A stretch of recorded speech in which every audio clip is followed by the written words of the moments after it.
우리 인생에는 수많은 싸움이 있죠. 경제적인 문제, 건강의 문제, 관계의 갈등, 미래에 대한 불안, 이런 것들로 우리는 둘러싸여 있습니다. 그래서 때로는 눈앞에 보이는 현실, 그것이 너무 커 보여서 아무것도 할 수 없다고 느낄 때가 있죠. 오늘 본문의 이스라엘이 그랬습니다. 사무엘상 13장에 보면 블레셋은 막강한 군사력을 가지고 이스라엘을 치려고 왔습니다. 병거가 3만 대고 마병이 6천 명이고 해변의 모래처럼 많은 군대가 모였습니다. 그런데 이스라엘은 제대로 된 무기조차 없었습니다. 심지어는 사울과 요나단 외에는 칼과 창을 가진 자가 없었다라고 기록하고 있죠. 어떻게 보면 승산 없는 싸움인 것 같아요. 그런데 오늘 본문의 14장에 보면 이 놀랍게도 이 싸움의 흐름을 완전히 뒤바꾸는 사건이 벌어지게 됩니다. 그 중심에는 바로 사울의 아들인 요나단, 한 젊은이의 믿음에서부터 출발합니다. 요나단은 드러난 상황을 보지 않고 그저 하나님을 바라봤어요. 그런데 오늘 이 요나단의 모습을 통해서 우리의 믿음을 한번 점검해 보고 싶습니다. 나는 어떤 믿음의 사람인가라는 것이죠. 오늘 사울 왕은 기브아에 머물러 있었어요. 군사도 약했고 백성도 두려움 속에 있었어요. 모두 움직이지 못한 채로 그냥 상황만 바라보고 있었던 겁니다. 그런데 요나단은 달랐습니다. 오늘 본문의 6절에 보면 요나단이 자기의 무기를 든 소년에게 우리가 이 할례 받지 않은 자들에게로 건너가자. 여호와께서 우리를 위하여 일하실까 하노라. 여호와의 구원은 사람이 많고 적음에 달리지 아니하였느니라 라고 얘기를 해요. 여호와의 구원이 사람의 많고 적음에 달리지 아니하다라는 이 고백은 성경에서 계속 믿음의 사람들의 입에서 나오는 고백입니다. 여러분, 다윗이 골리앗을 물리칠 때도 같은 말을 하죠. 여호와의 구원은 사람의 많고 적음에 있지 않다는 거예요. 기드온 사사가 300 용사를 선발할 때도 마찬가지죠. 수많은 대적들 앞에 300명, 이 300명을 가지고 전쟁을 치르는 것 보기에도 참 부족해 보여요. 그러나 사람의 많고 적음에 있지 않고 하나님의 역사에 있어요. 신약에도 보면 물고기 2마리와 보리떡 5개로 5천 명을 먹이는 기적의 역사, 많고 적음에 있지 않다는 거예요. 예수님의 12명의 제자들, 그들을 적게 출발했지만 그러나 여기까지 복음이 전해지는 놀라운 역사들이 일어나게 되죠.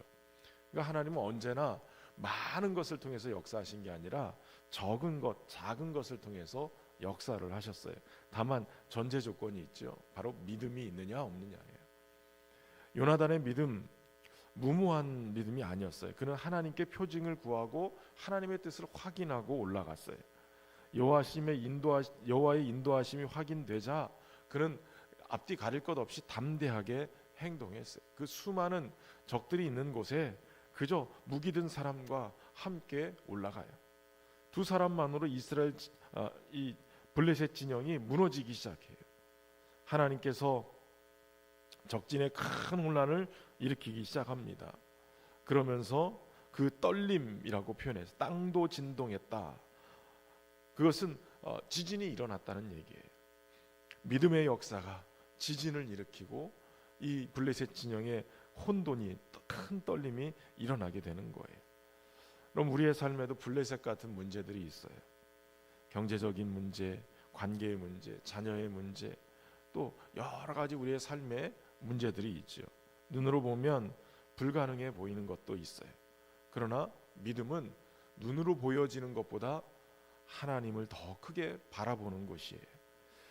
될까? 이게 아니라 하나님이 하시면 된다. 이게 믿음인 거죠. 이것을 고백하며 살 수 있기를 주의 이름으로 축원합니다. 그런데 이 전쟁에 이 믿음의 역사로 놀라운 일들이 벌어지는 것을 보고 뒤늦게 사울이 함께 참전을 하게 됩니다. 그런데 전쟁 중에 사울이 이상한 명령을 하게 되죠. 24절에 보면 내가 내 원수에게 보복하는 때까지 아무 음식물이든지 먹는 사람은 저주를 받을지어다라고 얘기했다는 거예요. 표면적으로 보면 굉장히 믿음이 좋고 결사항전의 의지를 가지고 있는 그러한 모습처럼 보여요. 그러나 사실 매우 어리석은 결정이었죠. 전쟁 중에 군사들이 지쳐 있어요. 힘이 필요한데 아무것도 먹지 못하니까 오늘 성경에 보면 그러므로 백성이 피곤하였다라고 계속 반복해서 얘기하고 있어요. 왕의 맹세 때문에 겁이 나서 아무도 먹지 못하는 거예요. 근데 요나단은 왕이 말할 때, 사울이 이 얘기를 할 때 그 명령을 듣지 못했어요. 눈앞에 꿀이 있는 것을 보고 지팡이 끝으로 찍어서 먹게 되니까 눈이 밝아졌다라고 얘기해요. 그것을 보고 백성이 부친이 이렇게 맹세했다. 음식을 먹는 자들의 저주를 받는다라고 얘기했다라고 전해줬어요. 결국 내 아버지께서 이 땅을 곤란하게 했다. 내가 이 꼴을 조금만 맛보고도 이렇게 눈이 밝아졌는데 전쟁을 하면서 어떻게 군사들이 지쳐있는 그런 상황에 먹지 못하게 만드는 그런 상황을 벌이고 있는가. 여러분, 이게 열심히 있는 게 좋은 것만은 아니에요. 여러분, 교회 생활에서도 열심히 있는 게 필요한 건 분명하나 문제는, 사울의 문제는 이 열심이 없는 게 아니라 너무 열심인데 바로 하나님 생각보다 더 자신의 생각을 가지고 열심 낸 게 문제가 되는 거예요. 이 전쟁의 승리를 하나님의 은혜보다는 나의 맹세, 종교적 열심 이런 것으로 얻으려고 한 거예요. 사실 하나님은 형식적인 열심보다 순종을 원하시죠. 신앙생활하면서 열심은 있는데 사랑이 없는 신앙생활 굉장히 공동체를 어렵게 해요. 봉사는 많이 하는데 기도하지 않는 신앙 결국 엇나가기 시작해요. 규칙은 강조하지만 은혜를 잃어버린 신앙 결국 율법적으로 얽매이고 신앙의 기쁨을 잃어버리게 만들어요. 그러니까 여러분, 신앙은 단순히 열심만 내는 게 아니에요. 하나님의 뜻에 순종하는 것이 제대로 된 신앙이고 참된 믿음인 거예요. 여러분, 자동차가 아무리 힘이 좋아도 방향을 잘못 가지고 있으면 목적지와 완전히 다른 곳으로 갈 수 있어요. 속도를 아무리 낸다 할지라도 방향이 잘못되어 있으면 문제가 되는 거예요. 신앙생활도 얼마나 열심을 내느냐보다 더 중요한 게 이게 하나님이 원하시는 방향인가, 그 방향으로 가고 있는가, 이걸 점검하는 것이 중요합니다. 그러한 지혜가 있기를 주의 이름으로 축원합니다. 사울이 전쟁 이후에 블레셋을 더 추격해서 완전히 무너뜨리려고 했어요. 그래서 제사장을 불러다가 하나님께 묻습니다. 그런데 하나님이 응답하시지 않거든요. 뭐가 문제가 있구나라고 생각하고 제비를 뽑았는데 결국 요나단이 선택되죠. 요나단이 자신이 꿀을 먹은 사실을 고백합니다. 그랬더니 사울이 자기 아들을 죽이겠다. 그렇지 않으면 나에게 화가 임할 것이다. 이 참 큰일이에요. 이 성경에 여러 이런 이야기들이 몇 번 나오죠. 그런데 사울이 이렇게 한 이유는 왕의 권위와 자기 체면 때문에 그런 거예요. 하나님의 뜻 묻고 그리고 나서 음식을 먹으면 죽으리라 이렇게 한 게 아니었어요. 그저 자기의 의지였죠. 자기의 열심이었어요. 처음부터 잘못된 것이었는데 이 문제가 딱 터졌을 때 자기의 아들이라 할지라도 죽이겠다. 이럴 때 이 모습은 하나님의 뜻보다는 자기의 맹세, 체면, 권위를 더 중요하게 여긴 거죠. 그때 백성들이 외치죠. 이 큰 일을 행한 것 바로 요나단이 한 것인데 이것을, 이 큰 구원을 이룬 요나단을 우리가 죽이겠습니까? 결코 그렇지 않습니다 라고 백성들이 변호해요. 그리고 심지어는 이렇게 얘기해요. 그가 하나님과 동역하였습니다. 그가 오늘 하나님과 동역했습니다.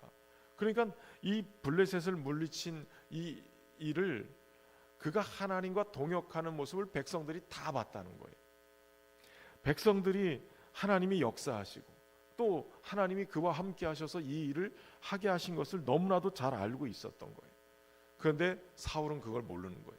자기 체면과 자기의 열심, 자기의 권위, 이것을 더 중요하게 여기다 보니까 이 일이 하나님으로부터 왔는지 이것을 분별하지 못한 거예요. 결국 사울의 영적인 이 무감각, 이 추락, 이것을 확인할 수 있는 거죠. 여러분, 교만은 영적인 분별력을 흐리게 만들어요. 열심만 내고 기도하지 않으면 잘못된 선택을 할 수 있게 만드는 거예요. 자기 체면을 하나님보다 더 우선하면 하나님의 뜻을 잃어버리게 되는 거예요. 잘못을 인정하지 못하고, 체면 때문에 사과하지 못하고, 자존심 때문에 돌이키지 못하는 그런 모습들, 우리의 모습 속에 있지는 않은가 돌이켜볼 수 있기를 바랍니다.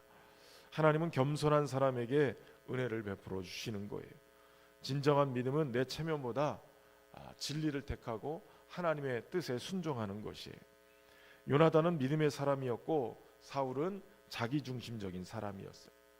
요나단은 하나님을 신뢰했어요. 사울은 자기 판단과 체면을 신뢰했어요. 결과적으로는 하나님은 요나단을 통해서 일하셨고 사울은 점점 하나님에게서부터 멀어진 거예요. 오늘 우리의 삶 속에 현실을 선택할 건가, 하나님을 믿을 것인가?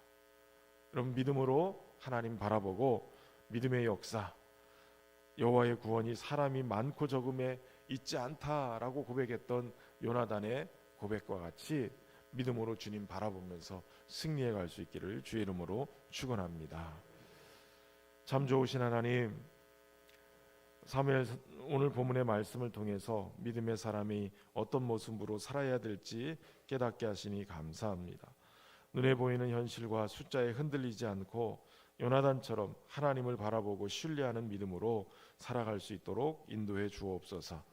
우리의 열심이 사람의 생각이 아니라 하나님의 뜻에 기초하게 하시고 사울처럼 체면과 교만에 사로잡히지 않게 하여 주옵소서. 삶의 모든 전쟁 가운데 하나님만 의지하며 담대히 나가게 하시고 주께서 이루시는 승리를 경험하게 하여 주옵소서. 이 시간도 정성을 다한 귀한 예물 주님 앞에 올려드립니다. 기도 제목 담았사오니 오직 하나님의 뜻을 펼쳐나갈 수 있도록 저들의 삶 속에 역사하시고 하나님과 동역하는 삶의 구원의 역사를 보게 하여 주옵소서. 특별히 우리 신현교회를 축복하셔서 하나님의 뜻에 순종하고 바른 믿음 안에서 주님을 영화롭게 하는 열심들이 있도록 인도하시고 무엇보다도 기도하며 순종하며 따르는 하나님의 백성들이 많이 일어날 수 있도록 축복하여 주옵소서. 주의 평강으로 오늘도 지켜주시고 인도하시기를 예수님의 이름으로 기도하옵나이다. 아멘.